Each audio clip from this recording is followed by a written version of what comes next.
इतने प्रसन्न हो गए कि महाराज कहां तो एक भी नहीं था, और आज भगवान ने कृपा की है तो महाराज चार चार पुत्र प्राप्त हो गए। और महाराज अयोध्या में ऐसे उत्सव नहीं मनाया हमारे और आपकी तरह,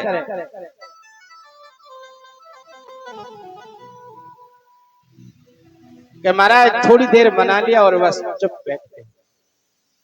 गोस्वामी तुलसीदास जी ने बहुत सुंदर रचना की है, मास दिवस बा दिवस कुने मर्म न जाने कोई। महाराज एक महीने तक ऐसा उत्सव मनाया, ऐसा उत्सव मनाया कि अयोध्या वासियों को पता ही नहीं चला कि एक माह कब हो गया।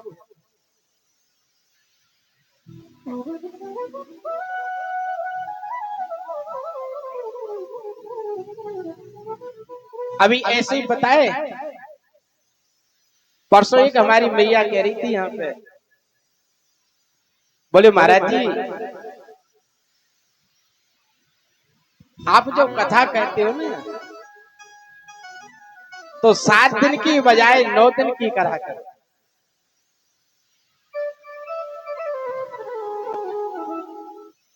ये बच्चों को पीछे करो, क्योंकि ये रिकॉर्डिंग में ये बच्चों की आवाज आती है, और ये महाराज कथा है ना आपकी यूट्यूब पे भी चल रही है। इसलिए तो मैं सभी अपनी माताओं से कहता हूं कि महाराज अगर आपको टीवी में आना है ना तो कैमरे के सामने आ जाओ, बोले राधे राधे। और अगर कैमरे के सामने जैसे देखोगे ना ये हमारे बाबा बैठे ना वो आपको ऐसे, और अगर आप बताओ कैमरे के सामने आप अच्छे लगनी चाहिए।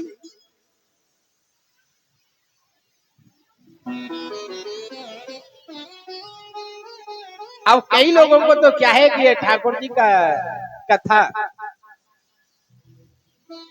ठाकुर जी की व्यवस्था, ये मंदिर ये भाता नहीं है, अच्छा नहीं लगता है। लेकिन महाराज मैं आपको क्या बताऊं, जिसे ये चस्का लग जाता है ना उससे फिर दूसरी चीज स्वाद नहीं आता है, आनंद नहीं आता है। आपको मैं क्या बताऊं, देखो एक ये हमारे जजमान है महाराज, अभी हमारी दिसंबर में जो कथा हुई थी पंडित जी के यहाँ, और उसमें ये आई थी, और महाराज इनका ऐसा भाव बन गया, ऐसा भाव बन गया कि महाराज अपने घर में चाहे कुछ भी हो जाए लेकिन वो सब काम को छोड़ के यहाँ आते हैं। राधे राधे। देखो ऐसा विचार मत करो, कथा में विविधान आए।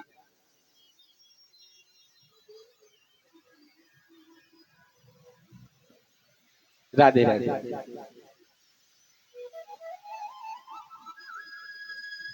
तो ये उत्सव मनाया ना, तो महाराज अयोध्या वासियों ने 1 महीने तक उत्सव मनाया था। उनको ये भी पता नहीं चला कि 1 माह कब चला गया। उसके बाद वशिष्ठ जी ने कहा, बोले राजन आप तो अपने पुत्रों के जन्म की खुशी में इतने भावुक हो गए हो कि आपको ये भी पता नहीं है कि बच्चे का अगर जन्म होता है तो उसका नामकरण संस्कार भी होता है। अब तो दशरथ जी जैसे उनका ध्यान भंग, बोले हाँ महाराज, हाँ गुरुदेव, अरे ये तो होना ही चाहिए। आज पता है, आज वशिष्ठ जी ने और दशरथ जी के 4 पुत्रों का नामकरण संस्कार किया है। और गोस्वामी तुलसीदास जी ने बड़ी सुंदर रचना की है। हो जो आनंद सिंधु सुख राशि, सीकर दे त्रिलोक सुपासी। राम सिया राम जय जय राम। राम सिया राम जय जय राम। ओ हो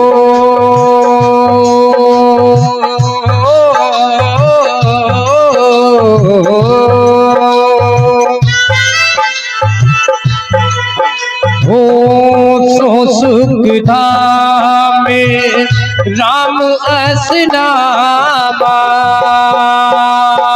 हो अखिले लोके दायक विश्रामा राम सिया राम जय जय राम राम सिया राम जय जय राम हो विश्व भरनी पोषण कर जोई ताकर नाम भरत असी होई राम सिया राम जय जय राम राम सिया राम जय जय राम जाके सुमिरन तेरी पुनासा हो नाम शत्रुघ्न वेद प्रकाशा राम सिया राम जय जय राम राम सिया राम जय जय राम लक्षण धाम सुराम प्रिय सकल जगतिया धाम लक्षण धाम सुराम प्रिय सकल जगतिया धाम गुरु वशिष्ठ हीरा किए लक्ष्मण नाम उधार सियाम जी राम जय जय राम मेरे प्रभु राम जय जय राम चारों भ्राता के शुभ नामा चारों भ्राता के शुभ नामा भरत शत्रुघ्न लक्ष्मण रामा श्री राम जय राम जय जय राम श्री राम जय राम बोले श्री राघवेंद्र सरकार की जय हो। आए वशिष्ठ जी ने महाराज बहुत ही सुंदर रचना की। बोले दशरथ जी जो कौशल्या की गोद में जो आपका लाला बैठा है ना,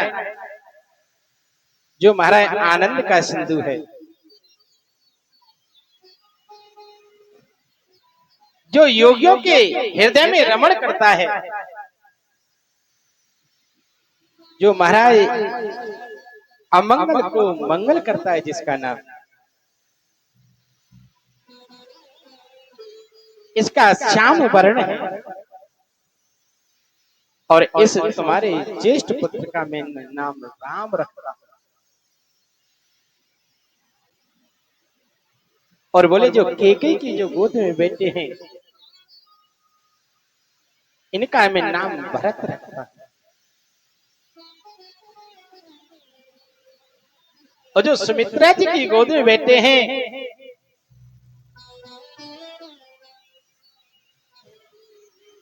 महाराज जिनके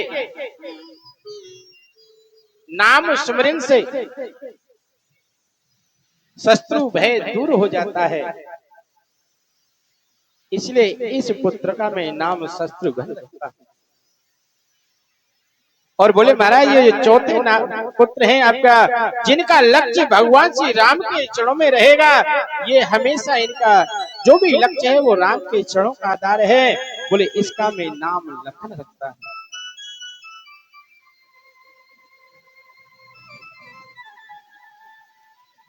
क्योंकि गोस्वामी तुलसीदास जी ने तो बहुत सुंदर रचना की है, लेकिन सुखदेव जी महाराज ने बहुत ही सूक्ष्म राजा परीक्षित को ये कथा सुना रही है। बड़ा सुंदर नामकरण हुआ है। उसके बाद में पता है मेरे भगवान धीरे धीरे धीरे धीरे धीरे महाराज बड़े हो रहे हैं।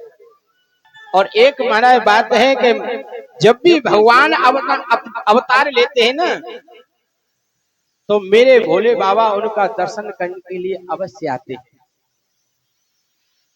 ये भोले बाबा का नेम है कि महाराज जब भी भगवान ने अवतार लिया है ना, तो भोले बाबा अवश्य दर्शन करने के लिए आते हैं।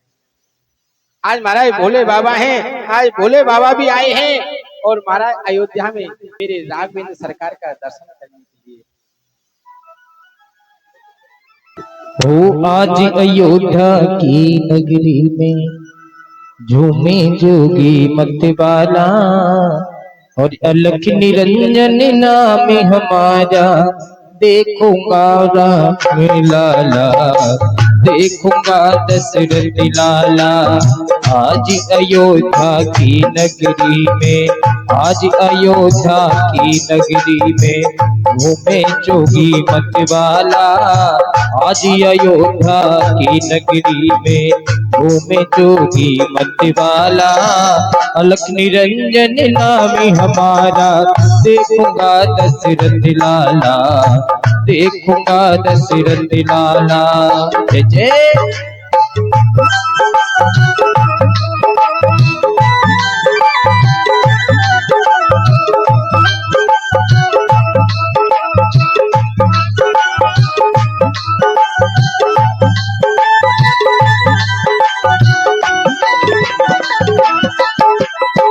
देखूंगा दशरथ लाला हो देखूंगा दशरथ लाला देखूंगा दशरथ लाला देखुआ दशरथ लाला अलख निरंजन नाम हमारा देखूंगा दशरथ लाला हो अलख निरंजन नाम हमारा देखुआ दशरथ लाला।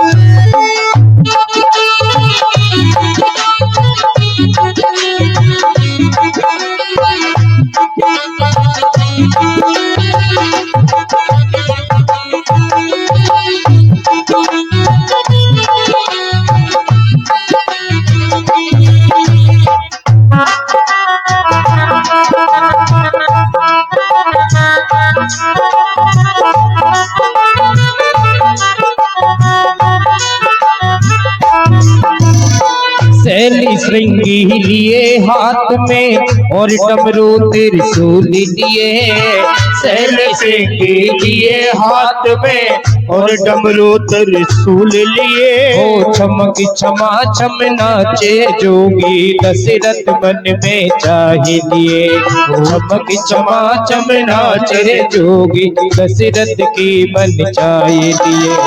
पग में घुंघरू छम छम बाजे ओ पग में घुंघरू छम छम नाचे कर पे जलती मारा। आज अयोध्या की गलियों में नाच जोगी मतवाला हो नाच जोगी मतवाला।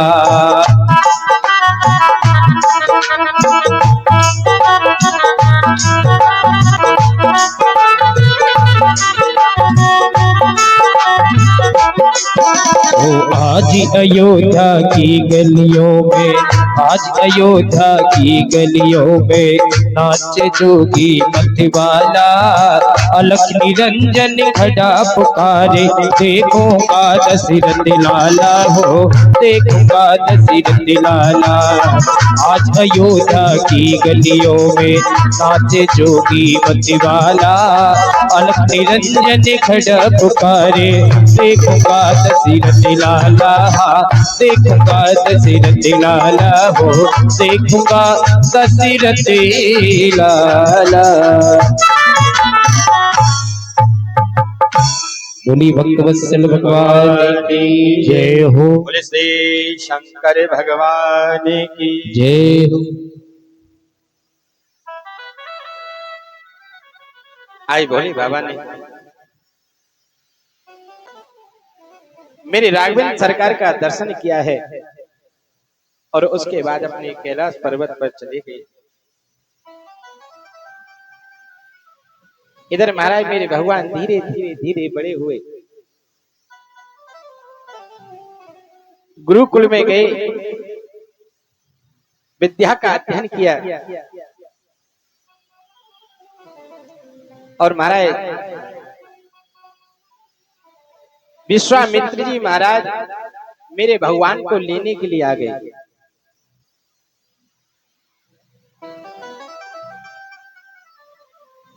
एक बार तो दशरथ जी ने मना कर दिया,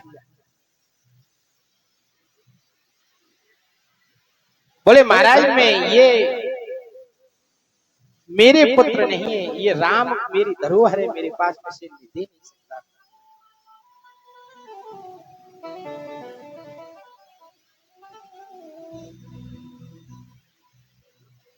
क्योंकि गोस्वामी तुलसीदास जी ने बड़ी सुंदर रचना की है।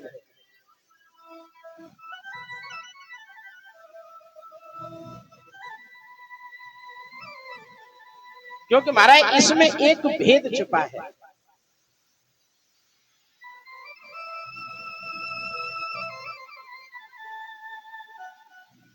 ऐसा बताते हैं महाराज कि एक बार राजा दशरथ जी और महाराज देवताओं का और असुरों का युद्ध चल रहा था। और उस समय युद्ध में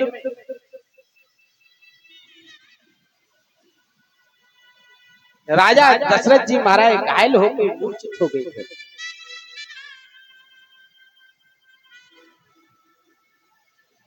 और उस समय आकाश मंडल से इनका रथ मारा उलटता पलटता गिरता हुआ नीचे आ रहा था। कथा तो बहुत लंबी है, लेकिन मैं समय से आपको सूक्ष्म में सुनाऊंगा। क्योंकि हमारे को नंदोत्सव भी करना है और कथा में आपको अवश्य थोड़ा सोचो, क्यों 2:45 बज चुके हैं।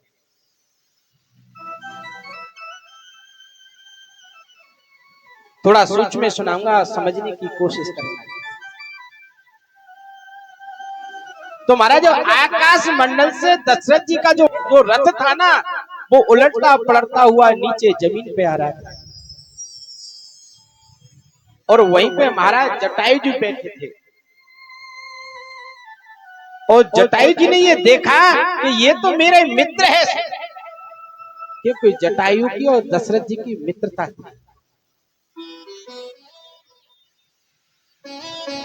अब जब जैसे जटायु जी ने ये देखा कि दशरथ मेरा मित्र है और ये ऐसे मूर्छित हो गया है, अगर ये लुढ़कता फड़कता अगर जमीन पर गिर गया तो इसका प्राण हो जाएगा, इसकी मृत्यु हो जाएगी। तो पता है जटायु जी ने अपने पंखों के ऊपर उस दशरथ जी के उस रथ को महाराज सीधा करके उसके धीरे से नीचे उतारा। और दशरथ जी के महाराज मुख में जल के छींटे लगाई, क्योंकि वो मूर्छा में थे।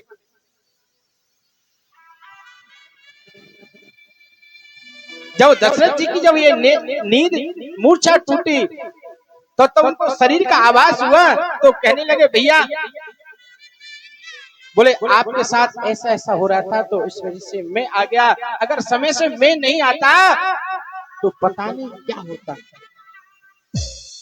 आज दशरथ जी बड़े प्रसन्न हुए और कहने लगे, बोले मित्र, अरे भैया आज तू जो भी मांगेगा मैं वही दूंगा, तू बता मैं तेरे को क्या दूं।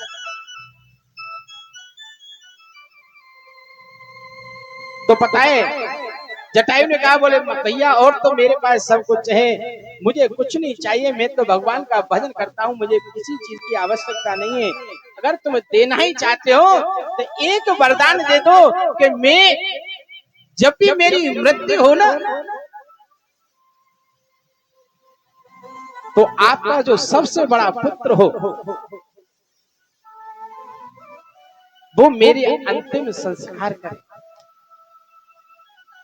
और ये महाराज जब की बात है जब दशरथ जी का विवाह भी नहीं हुआ था। दशरथ जी ने कहा, बोले महाराज अभी तो विवाह भी नहीं हुआ है, मैं पुत्र पता नहीं होगा कि नहीं होगा। जटायु जी ने कह दिया कि आपके पुत्र अवश्य होगा। आज तभी तो महाराज जब दशरथ जी की मृत्यु हुई तो उस समय राम जी नहीं थे। और जब जटायु की मृत्यु हुई तो भगवान ने अपने हाथों पे, आज ऐसे ही दशरथ जी कह रहे हैं विश्वामित्र जी से, बोले महाराज ये अगर मेरी कोई वस्तु हो तो आप मांग लो, मैं आपको दे दूंगा, लेकिन ये तो मेरे पास किसी की धरोहर है। किसकी है महाराज? जटायु की है, क्योंकि जटायु को मैंने वचन दे रखा है, ये राम बड़ा पुत्र है ना, ये मेरा नहीं है, ये तो जटायु का पुत्र है। इसलिए तो कहते हैं गोस्वामी तुलसीदास जी ने बहुत सुंदर रचना की है कि सब सुत प्रिय मोहे प्राण की नाई, सभी सुत प्रिय मोहे प्राण की नाई, सब सुत प्रिय मोहे प्राण की नाई, सभी सुत प्रिय मोहे प्राण की नाई। बोले महाराज वैसे मेरे को चारों पुत्र मेरे प्राणों के समान प्यारे हैं, लेकिन ये भी कह रहे हैं सब सुत प्रिय मोहे प्राण की नाई, सभी सुत प्रिय मोहे प्राण की नाई। राम देती नहीं बनती गोसाई, राम देती नहीं बनती गोसाई, श्री राम जय राम जय जय राम, श्री राम जय राम जय जय राम। आज इसलिए महाराज दशरथ जी कह रहे हैं, बोले प्रभु वैसे तो मेरे को मेरे पुत्र सभी प्यारे हैं, लेकिन जो राम है ना, ये इसे मैं दे नहीं सकता हूँ, ये किसी दूसरे की धरोहर है। लेकिन महाराज वशिष्ठ जी आए और उन्होंने निवेदन किया दशरथ जी से, तो विश्वामित्र जी के साथ में राम और लखन दोनों को भेज दिया। बीच रास्ते में महाराज ताड़का का उद्धार किया मेरे भगवान ने।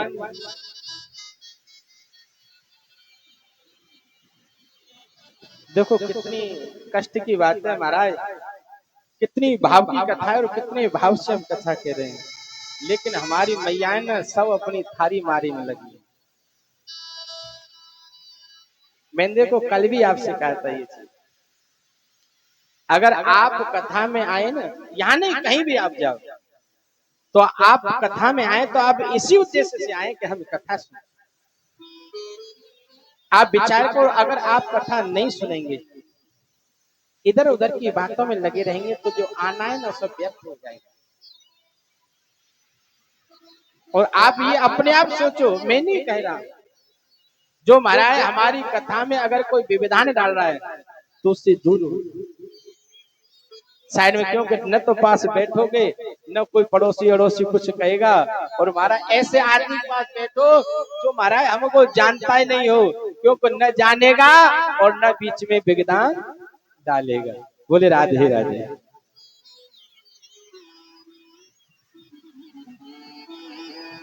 आज पता है बीच रास्ते में ताड़का का मेरे भगवान ने उद्धार किया, सुबाहु का उद्धार किया, और महाराज मारीच को महाराज एक बाण ऐसा मारा कि महाराज जाकर समुद्र पार जाकर लंका में गिर गए।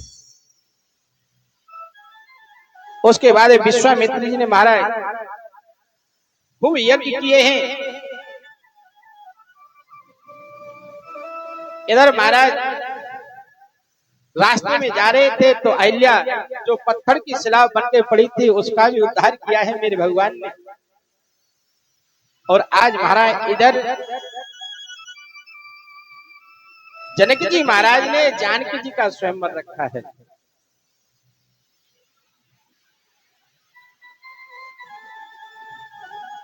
और स्वयंवर में महाराज पृथ्वी के जितने भी राजा हैं सभी राजाओं को मैं आमंत्रित किया है।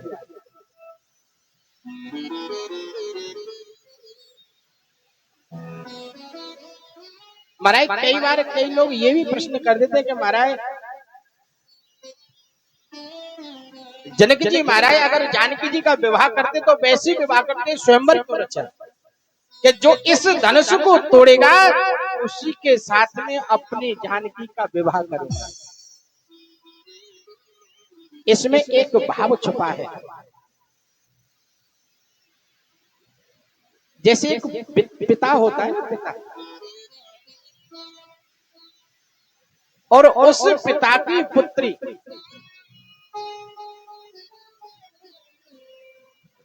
चाहे गरीब कितना भी हो, और अगर अच्छे संस्कार से, अच्छे विद्यालय से अच्छी पढ़ लिख जाती है,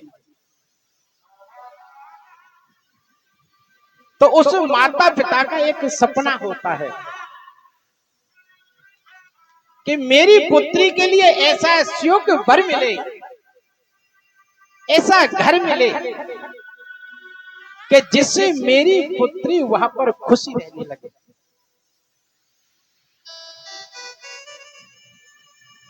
आज ऐसे वर्णन आता है महाराज कि एक बार जनक जी महाराज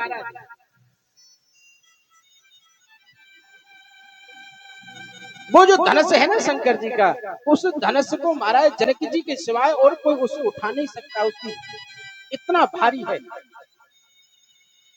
लेकिन आज जनक जी किसी कारण से कहीं बाहर गए थे अपनी नगरी से, तो पता है आज जानकी जी ने उस धनुष को अपने हाथ से, एक हाथ से उठा के और एक हाथ से वहां महाराज चौका लगाया है, लिपन किया हुआ, सफाई की है। आज जनक जी जब आए तो उन्होंने देखा कि मेरी जानकी जी ने कहा किया है, तो पता है उसी दिन से उन्होंने एक निर्णय ले लिया है, बोले इसके आप विवाह में उसी पुरुष से करूंगा जो पुरुष इस धनुष को उठा के छोड़ दे। अगर मैंने किसी ऐसे पुरुष के साथ विवाह कर दिया कि मेरी जानकी इतनी बलशाली है, इसके अंदर इतनी शक्ति है कि इस धनुष को उठा लिया है, और अगर ऐसे किसी पराये पुरुष के साथ कर दो धनुष को बल को सहन कर सके, जैसे कोई पुत्री है ना हमारी अच्छी पढ़ लिख जाए, अच्छे संस्कार हो जाए, और उसको अगर कोई अनपढ़ पति मिल जाए तो फिर उन दोनों की मिलती नहीं है, वो जीवन उनका नरक बन जाता है। इसलिए हर माँ बाप का ये सपना होता है, हर माँ बाप की इच्छा होती है कि मेरी बेटी के बराबर सुयोग वर मिले।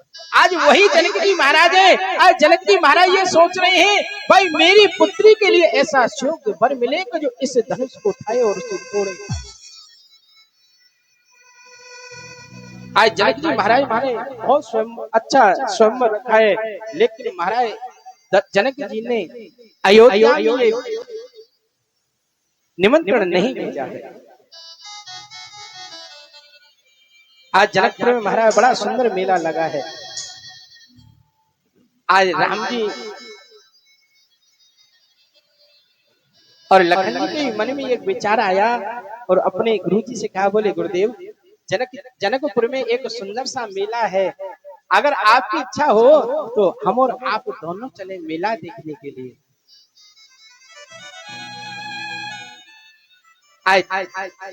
विश्वामित्र जी ने कहा, बोले अच्छी बात है, बोले अगर आप कह रहे हो तो चलते हैं महाराज। जैसे आप गए हैं, मेरे जनक जी महाराज ने बड़ा ही स्वागत किया है, और ऐसा वर्णन भी आता है महाराज कि जब सुबह राम और लखन दोनों जो अपने गुरु सेवा के लिए पुष्प लेने के लिए गए तो जानकी जी का वहां मिलन हो गया, और इशारे में कह दिया, बोले महाराज कृपा करना आप स्वयंवर में आना, क्योंकि मेरी इच्छा है कि ये वरमाला मैं आपके गले में ही धारण करूं। आज पता है आज जैसी महाराज वहां पे महाराज बड़े बड़े राजा आए हैं, बड़े बड़े राजा हैं, इतने बड़े पता, ऐसा वर्णन आता है कि उस यज्ञ में महाराज रावण भी आया था, और रावण के अंदर इतनी शक्ति थी कि वो उस धनुष को तोड़ सकता था। लेकिन भगवान वहां एक बड़ी एक लीला करते, कि जनक जी महाराज का एक मित्र है जिसका नाम बाणासुर है, और बाणासुर का ही मित्र रावण है। और जब महाराज जब रावण आया तो वहां बाणासुर था ना, मित्र की पुत्री की शादी है, तो वहां महाराज एक पिता बन के, एक मित्र बन के वहां व्यवस्था संभाल रहा था। और जैसे ही रावण आया धनुष तोड़ने के लिए, तो पता है बाणासुर ने उसको रोक दिया। बड़े, अरे दुष्ट, अरे तुझे लज्जा नहीं आई, तुझे शर्म नहीं आई? अरे ये मेरे मित्र की पुत्री का स्वयंवर है,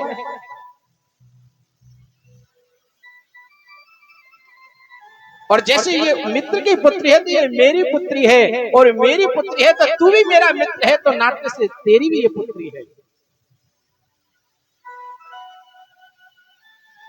और पता है रावण वहां से बाणासुर ने वापस कर दिया।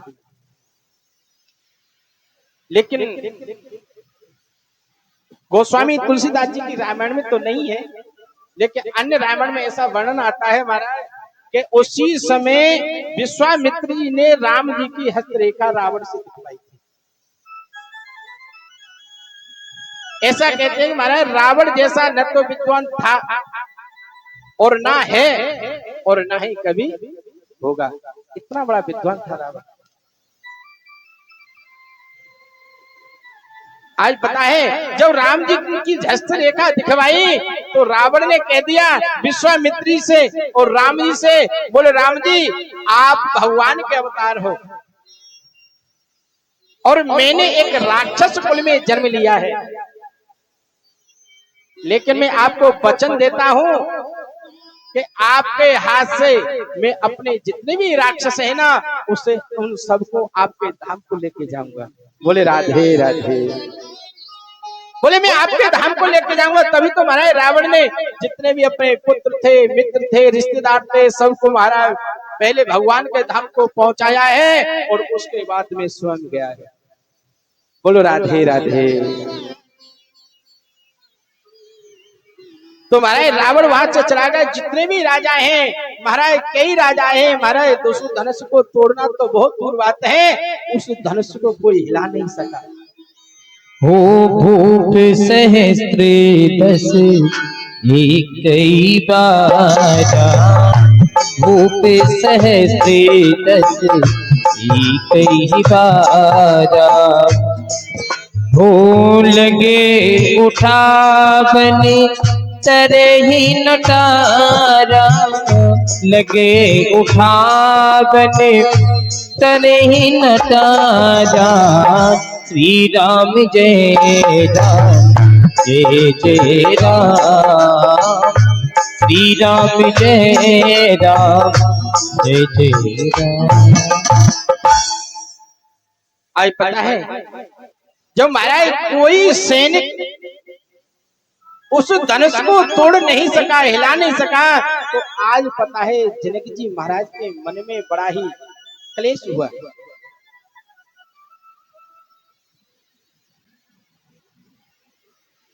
इसमें एक अभी मैंने जो आपको अभी कथा सुनाया कह रहा था, तो उसमें एक प्रसंग आता है महाराज के जनक जी महाराज ने समस्त पृथ्वी के सम्राट है ना, राजा हैं, उन समस्त राजाओं को निमंत्रण भेजा था, लेकिन महाराज अयोध्या में क्यों नहीं भेजा? इसका भी एक कारण है। एक कथा है महाराज, भाव तो बहुत बड़े बड़े कथाओं के, लेकिन मैं आपको सूक्ष्म में बताऊंगा बहुत, और आप समझने की कोशिश। क्यों कि भाव तो महाराज मैं बढ़ा दूं, लेकिन फिर आपने महाराज 4 बजे से फिर फरकने लगते हैं, और मुझे ये लगता है कि थोड़ी सी तो मेरी श्रोता है, और अगर यही चले गए तो फिर मैं क्या करूंगा। बोले राधे राधे। हमारी ये मैया आज हमसे कह रही थी, बोले महाराज आप ऐसा करो, झांकी को बहुत लेट करते हैं, बोले आप झांकी को 4 बजे दिखा दिया करो। मैं चौरी मैया जब 4 बजे झांकी आ जाए फिर कथा कोई बाद में थोड़ी होगी भाई, झांकी तो कथा के हिसाब से होगी ना।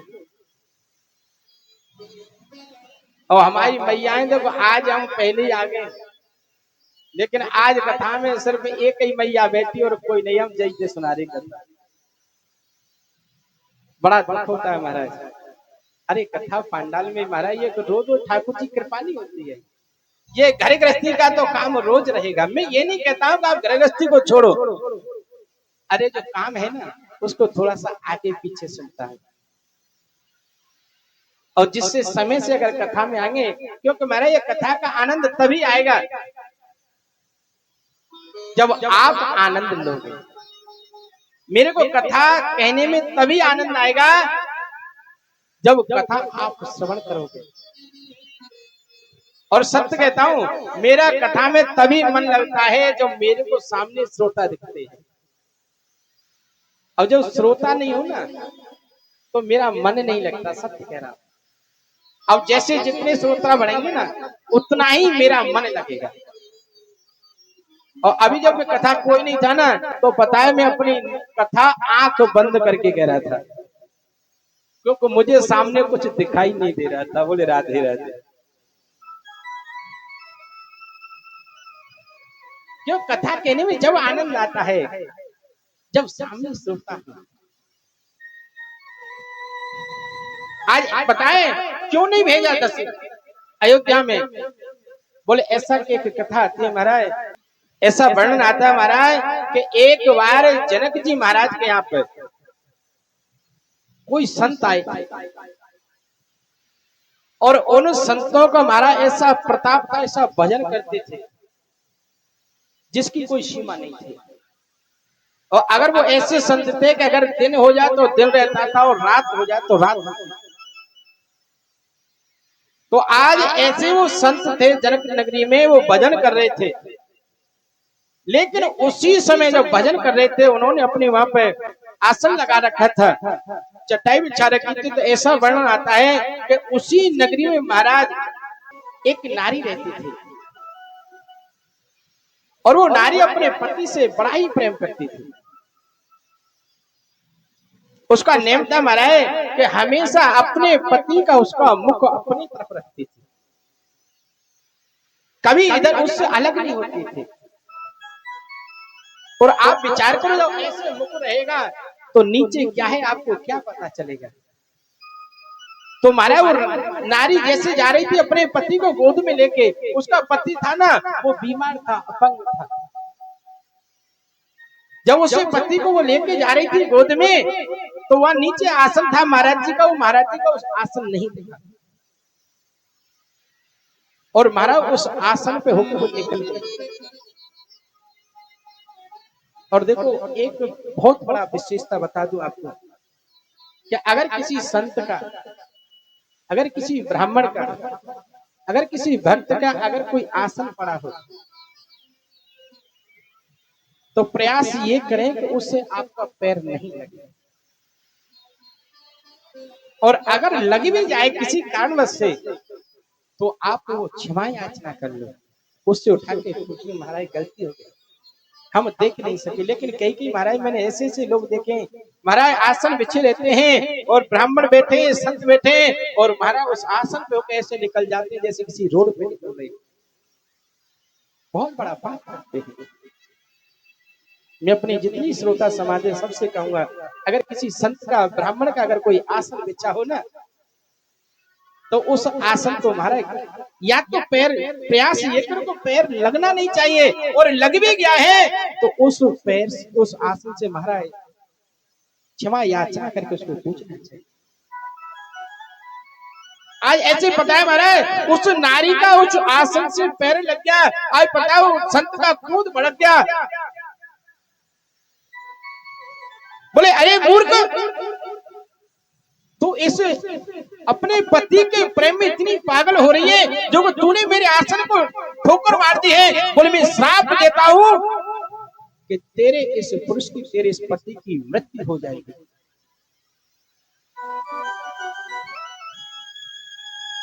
आज पता है आज उस नारी ने बहुत क्षमा याचना की। बोले महाराज मैं देख नहीं पाई, लेकिन जब महाराज ने श्राप दिया तो उस औरत ने भी कह दिया, उस नारी ने कह दिया, बोले महाराज अगर मैंने भी जीवन में अपने पति के सिवाय अगर किसी पराये पुरुष का अगर मुख मंडल भी देखा हो, अगर गलत दृश्य देखी हो तो मेरे पति की मृत्यु हो जाए, लेकिन अगर मेरे अंदर सतीत्व है, मैंने अपने पति की सेवा की है, मैंने अपने पति का दर्शन किया है, उसकी सेवा की है, तो मेरे पति को कुछ नहीं हो सकता है। आज पता है उन संत ने कहा था, बोले आज सूर्य उदय होने से पहले पहले तेरे पुरुष की मृत्यु हो जाएगी, लेकिन उस नारी ने कह दिया, बोले मैं भी वचन देती हूँ कि आज के बाद इस जनक नगरी में कभी सूर्य उदय ही नहीं होगा। आज पता है कई दिन हो गए सूर्य उदय नहीं हुआ। जनक जी महाराज ने कहा, बोले भैया ये कारण क्या है, आज हमारे यहाँ सूर्य उदय क्यों नहीं हो रहा है, कई दिन से अंधेरा हो रहा है। आज सैनिकों ने कहा, बोले महाराज एक पतिव्रता नारी और एक सन्यासी महाराज संत दोनों अपनी अपनी हट पे अड़े हैं। वो तो कहता है कि तेरा पति सूर्य उदय होती उसकी मृत्यु हो जाएगी, और उसने कह दिया है कि आज के बाद में सूर्य उदय होने नहीं देंगे। आज जब महाराज जब जनक जी महाराज ने कहा, जब उनका महाराज अच्छे अच्छे ज्योतिषी आ गए, अच्छे अच्छे विद्वान आ गए, लेकिन इसका कोई ऐसा निवारण नहीं कर सका कि जिससे कि सूर्य उदय हो जाए। फिर उन महात्मा जी ने कहा, एक महात्मा जी आए, उन्होंने कहा, बोले महाराज सूर्य उदय तो हो जाएगा, लेकिन अगर कोई पतिव्रता नारी, और एक वहां कुआं था, बोले एक पतिव्रता नारी अगर कच्चे सूत से अगर घड़ा भर के उससे पानी खींचकर इस पुरुष को नवा देगी, स्नान करा देगी, उसके बाद महाराज इसकी मृत्यु नहीं होगी और सूर्य पुनः उदय हो जाएगा। आज महाराज कई नारियां आई वहां पे, लेकिन किसी से ऐसा संभव नहीं हो पाया। आज महाराज उस समय कौशल्या माता भी अपनी सतियों में गिनती आती थी, वो भी पतिव्रता थे। आज कौशल्या के पास में यह सूचना पहुंची, कौशल्या ने कहा, बोले ऐसा बड़ा काम कौन मैं क्यों नहीं कर सकती हूँ। आज पता है कौशल्या रानी वहां जाने के लिए तैयार हो गई, और आप जानते हो रानी है, तैयार होने में थोड़ा समय लगता है। आज पता है वहीं पर हमारा वो अयोध्या की एक मेहतरानी थी, झाड़ू लगाने वाली, उसे झाड़ू लगाने वाली के जो कानों में ये बात पहुंची कि आज जनकपुर में ऐसे ऐसे कारण हैं और कौशल्या माता जा रही हैं। आज पता है वो जो झाड़ू लगाने वाली थी ना, आज माता कौशल्या के पास में गई, बोली रानी जी अगर आप बुरा ना माने तो एक बात कहूं, मैं छोटा मुंह है, बड़ी बात कर रही हूं मैं। बोले क्या है बहन बता तो सही। बोले अगर आप ऐसे काम को तो हम ही कराएंगे, आप तो रानी हैं, अरे आप तो कोई बड़ा काम करो, ये छोटा मोटा काम तो हम ही कराएंगे। और ऐसा वर्णन आता है महाराज, जब वो वहां से मेहतरानी गई झाड़ू लगाने वाली, और महाराज उसने उस कच्चे सूत से और उस कुएं से महाराज मटका भर के पानी निकाला और उस पुरुष को स्नान कराया, और उसके बाद महाराज वो अमर हो गया, और महाराज उसके बाद में सूर्य उदय हुआ।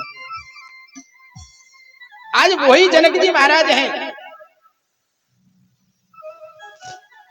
कि वो ये सोच रहे मन में कि अगर महाराज अगर वहां से राजा दशरथ ने अगर कोई मेहतर भी भेज दिया, अगर कोई झाड़ू लगाने वाला गया, तो अगर उसने धनुष तोड़ के, महाराज दशरथ की तो नगरी वीरों की है, जब वहां नारी पतिव्रता हो सकती है तो पुरुष क्यों नहीं वीर हो सकते हैं। बोले अगर कोई झाड़ू लगाने वाला आ गया, अगर कोई ऐसा आ गया तो महाराज में लज्जित हो जाऊं, उसने धनुष तोड़ दिया तो मुझे अपनी बेटी का विवाह उसके साथ कैसे करना। तो महाराज इस कारण से महाराज जनक ने अयोध्या में निमंत्रण नहीं दिया कि वहां से तो महाराज राजा तो नहीं आएंगे, वहां से कोई सैनिक भी आएगा। जनकपुर में महाराज जब किसी से महाराज धनुष नहीं टूटा तो जनक जी के महाराज के मन में एक बड़ी गिलानी हो गई। बोले राम राम, अरे मुझे तो आज ऐसा लगता है कि अब क्षत्रियों से विहीन हो गई है भूमि। बोले छत्रों से भीन हो गई है ये भूमि। बोले अब मुझे तो ऐसा लगता है कि अब मेरी पुत्री का विवाह नहीं होगा। आज जनक जी महाराज के मन में जब ज्यादा क्लेश हुआ तो विश्वामित्र जी ने राम जी की तरफ इशारा किया। बोले राम, एक बार थोड़ा उठो तो सही, और जो जनक जी के मन में जो दुख है, जो ताप है, उस ताप को दूर करो आप। वो उठे बोला में भल जब भग चापा, उठे बोला में भल जब भग चापा, मिटे भूताते जनक परतापा, मिटी भूताते जनक परताप। श्री राम जय राम जय जय राम, श्री राम जय राम जय जय राम। आज पता है गुरुजी की आज्ञा से राम जी अपने आसन से खड़े हुए हैं, और जब आसन से खड़े हुए हैं गुरुजी को प्रणाम किया है, और आज धनुष के पास में गए हैं। आज पता है मेरे भगवान ने उस धनुष को एक क्षण में महाराज ऐसे उठा लिया है और ऐसे धड़ाम से तोड़ दिया है। बोले श्री भक्त वैष्णव भगवान की जय हो। आज पता है जब धनुष तोड़ा ना तो आज लखन जी है ना थोड़ा सा तेज तेज कर रहे हैं, और जब शादी विवाह होता है तो थोड़ा सा माहौल भी बनता है। आज लखन जी है ना आज जनक जी की तरफ इशारा कर रहे हैं। बोले महाराज एक आज और धनुष है क्या? बोले हम तोड़ दें, हमारा जा हो जाएगा। बोले राधे राधे। आई जैसे ही धनुष टूटा है ना, लेकिन बड़ी संकोच धनुष तो टूटा, लेकिन आप लोगों ने ताली नहीं बजाई। कम से कम कथा को सुनो, कथा के महत्व, कथा कहाँ चले ये तो थोड़ा सा ध्यान रखो आप। आज पता है आज जनक जी महाराज के खुशी का ठिकाना नहीं रहा। आज पता है अब जहाँ शादी होती है वहाँ थोड़ा सा विवाद, थोड़ा सा माहौल तो बनता ही है।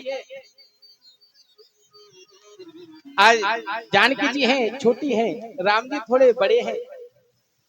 जानकी जब माला लेके आई डालने के लिए तो राम खड़े हो गए, राजकुमार है ना। अब तो सखियों ने कहा, बोले महाराज, बोले हाँ थोड़ा सा झुक जाओ। राम जी ने कहा, बोले नहीं, बोले हम नहीं झुकते। सखियों ने कहा, बोले अरे महाराज आप कहीं नहीं झुकते हो वो तो ठीक है, लेकिन ये एक स्थान ऐसा है यहाँ अच्छे अच्छे को झुकना पड़ता है। बोले राधे राधे। क्योंकि महाराज देखा होगा कई लोगों को कि बाहर तो महाराज बड़े मठाधीश होते हैं, और जब घर जाते हैं ना, हाँ समझदार हैं। राधे राधे। वैसे आप तो बहुत अच्छी हैं, ये तो औरों की बात है। हाँ जयंती नगर वाली तो हम आई ना, ये लक्ष्मी वाटिका वाली और जो पूरा जयंती हमारे जो श्रोतागण है ये तो बहुत अच्छी महाराज। ये तो महाराज अपने श्रीमान जी को खूब सेवा करे हैं। और मैं तो ऐसे कह रहा हूँ महाराज आपकी सेवा दिन दूनी रात चौगुनी बढ़ती रहे, ऐसे ही प्रेम होता रहे। और भगवान से प्रार्थना कर रहा हूँ कि ऐसे अनुष्ठान हमेशा चलते ही रहे।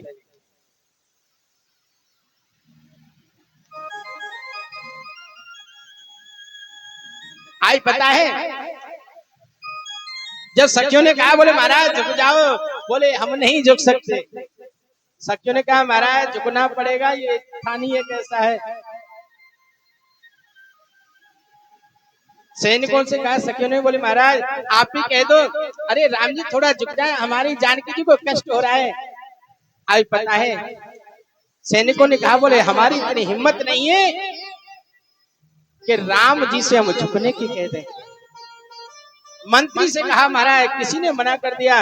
और सखियों ने महाराज बताए, जनक जी महाराज से कहा, बोले महाराज आप तो कह दो, अरे आपके तो ये पुत्र के समान है, जैसी आपकी जानकी पुत्री है और ऐसी आपके पुत्र समान है, आप झुकने के लिए बोल दो ना। आज पता है जनक जी ने बहुत सुंदर बात कही, बोले देवियों, अरे मैं किसी सूर्य दिवाकर को बोले अपने दरवाजे पे आकर मैं किसी को झुकने के लिए नहीं कह सकता है। आज सखियों में बड़ा निवेदन कर रही हैं, बोले भगवान आप झुक जाओ, हमारी लाडली जी को, हमारी किशोरी जी को, हमारी जानकी जी को बहुत कष्ट हो रहा है।